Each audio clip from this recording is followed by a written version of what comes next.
Okay, class, welcome back. Today we're going to talk about bankroll, how to build up your bankroll and how to protect it. Okay, so first thing you do is once you build yourself a table, you practice. And if you've been in a slum and can't roll past the tens without seven and out, you don't need to set foot in a casino because it's not worth your time and money. Okay. So for 2025, since January till now, which is July 31st, I've been in a slum. I can't seem to pass roll 8 or 7 rolls without 7 and out. So instead of showing up every day for a couple $100 here and there, I've just been banking my bankroll and trying to practice and get back in my A game. As soon as I get back on my A game and I can roll past 14 consistently, then I can step foot in the casino. So that's one way of saving your money, okay? You go there with one big chunk of ammo for reserve instead of just, 6 rounds and you're out, okay? Another thing you do is I start off my morning with a cup of juice. Now, not sponsored by this company. It's just one of the juice that I use because it's cost efficient, okay? It usually costs me about $3.25, $3.50. So when you get your juice and you buy any kind of liquid, always read the label, okay? The ingredients, facts. Now, this is 100% concentrated, right? Juice. If you go to the store and you read the labels, some of them says 10, 15, 20%, 30% juice, and the rest of it is water. So for the same cost, the same price, instead of paying $3 for 10% concentrated juice, you can buy concentrated 100% juice and dilute it yourself to 50% or whatever percentage you want to do. I do 50-50 because it still tastes the same as 100% concentrated juice. And if you do 10% juice concentrated, you add some sugar, you can make yourself some lemonade, okay? But I always start off the morning with citrus acid. Grapefruit juice is pretty good. It clears my stomach, gets ready for the day. Now, when you're making your pastas or whatever, you get a whole bunch of jar laying around. Instead of tossing them and throwing them in a recycling bin, you could always use it as a container for your liquid cup.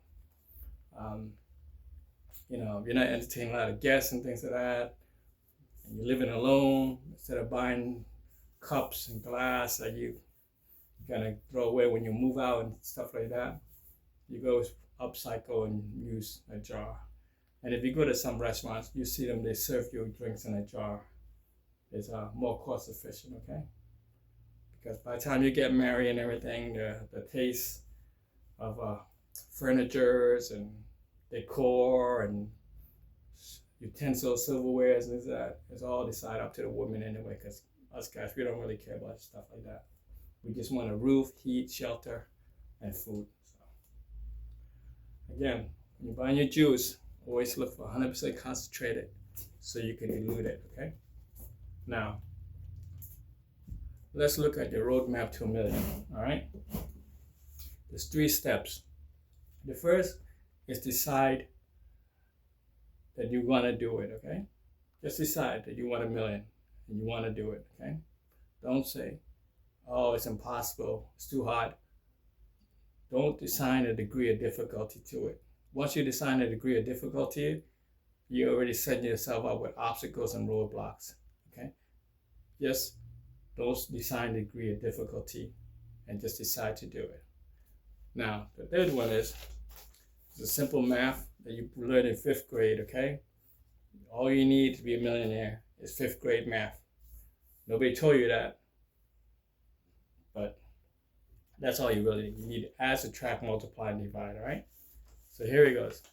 Let's say you have an item, it's $20 per item. You need 50,000 of that item to equal to $1 million, okay? So 2 times 5 is 10. You just count to 0. 1, 2, 3, 4, 5. 1, 2, 3, 4, 5. All right? This gives you $1 million. Or you could move the zero up and have $200 per item, and all you need is 5,000 items. So 2 times 5 is still 10. Count the 0, 1, 2, 3, 4, 5. 1, 2, 3, 4, 5. Okay? Now, instead of having an item that's $200, you have an item that's $2,000, right? And you only need 500 of that item. Again, move the 0 up. 2 times 5 is 10. Count the 0, 1, 2, 3, 4, 5. Still a million. Now, if you have an item that's more than 2,000, just move another 0. That 2,000 becomes 20,000, and you only need 50 times. Okay? So 2 times 5 is 10. Count the 0, 1, 2, 3, 4, 5. 1, 2, 3, 4, 5. Still gives you a million.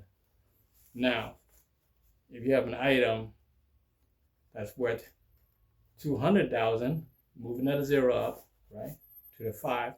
So you only need 5 there. So you need 5 times 2 is still 10. Count the 0. 5 gives you a million, okay? It's a deal. Most of us at gamble play craps on the table and everything. See a $15 table, $25 table, etc., right?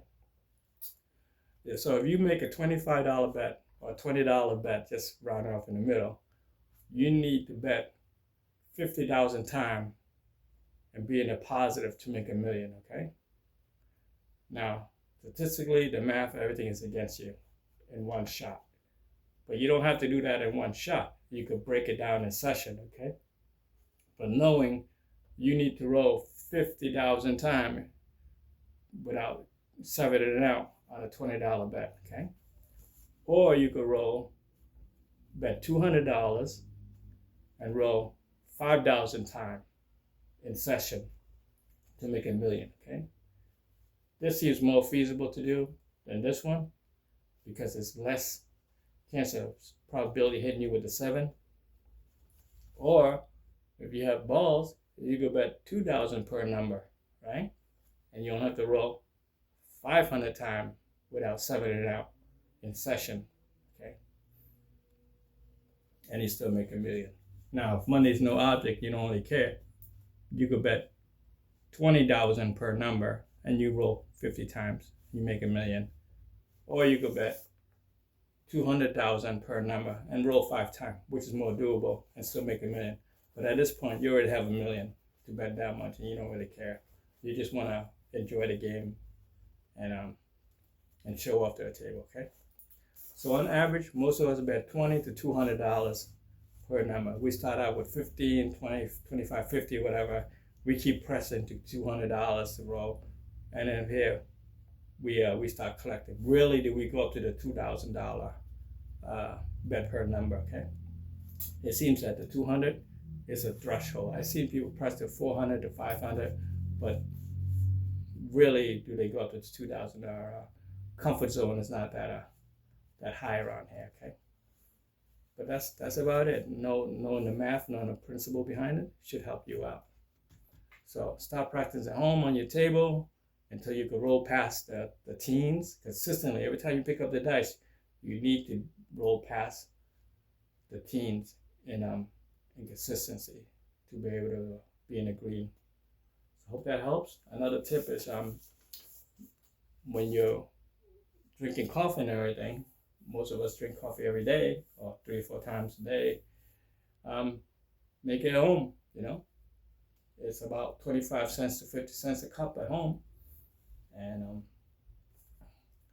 instead of buying at a coffee shop, which runs you around $5 to $10 or $18 at some places, and that's a significant saving in your bankroll. Okay. The key is you need to count your pennies to build up your dollars, and you need to allocate what your priorities are, and budget for your goal. Okay. Budget is not a bad thing. It's just a way for you to remain focused on your priorities, right? And that's a lifestyle of a gambler. So we don't go out and drink a cup of coffee at the stores and restaurants and that because we can make it home at a fraction of price.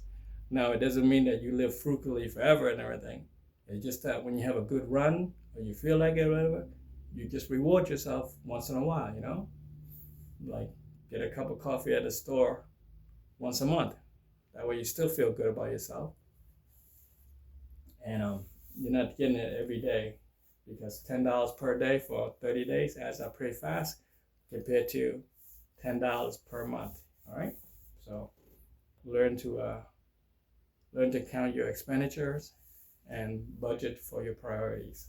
Okay, I hope that helped. Take care.